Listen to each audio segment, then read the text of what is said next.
Good morning, 7L. So today, period 1 of humanities. As usual, I go to Compass and check the instructions, and I go and meet in Teams, wait for my post, and reply to that to let me know that you're present for humanities. So today we're up to lesson 6, primary and secondary sources.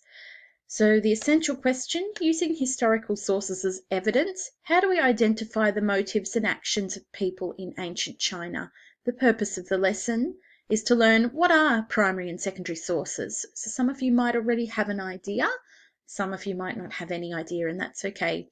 So I want you to click and watch the 2 YouTube videos, and they'll give you a good, clear explanation of what primary and secondary sources are. Then you need to go to Learning Tasks, Lesson 6, Primary and Secondary Sources.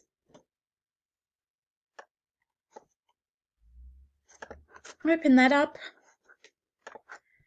The instructions are there again, and the attachments, sorting out sources tasks. So once you've watched the YouTube videos, you should be able to come up with a nice clear definition of what a primary source is and what a secondary source is. Now, you are not to use Google and copy and paste. You are to write the definition in your own words. I'll be able to tell very, very quickly if you've copied and pasted from somewhere.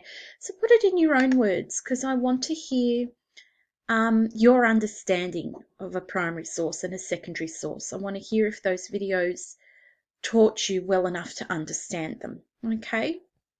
Again, don't be afraid to have a go and make mistakes. It's perfectly fine. We're all here to learn.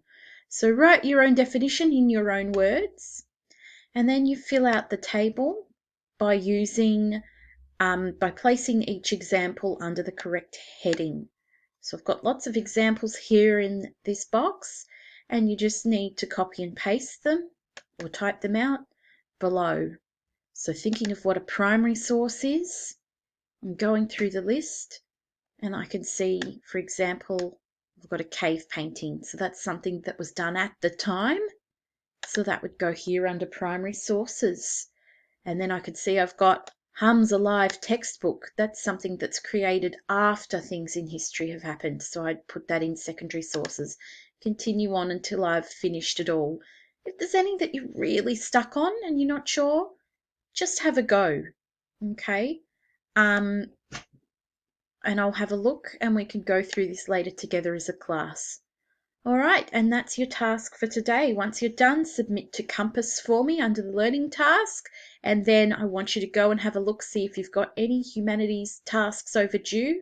Do those and submit them to Compass, and then continue on with other subjects. So it shouldn't take too long this morning. All right, have a good morning.